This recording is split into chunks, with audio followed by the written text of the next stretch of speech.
Football now, top striker Keslan Hall is predicting a top 6 finish in next season's National Premier League for Mount Pleasant Academy, following their promotion to the nation's top flight on Sunday.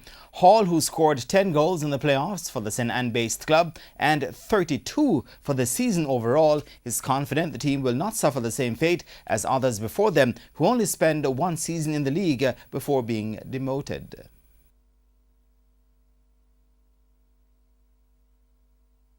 First, we're going to stamp our class in the Premier League and no turning back. We are always in the Premier League forever.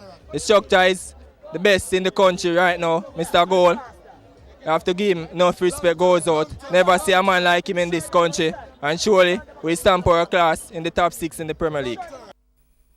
An owner of the club, Peter Gould, says the structure that has been in place for the grassroots level has seen the club do very well. We got a lovely cup yesterday with the kids and obviously another win today. So I don't know, the boys keep doing it.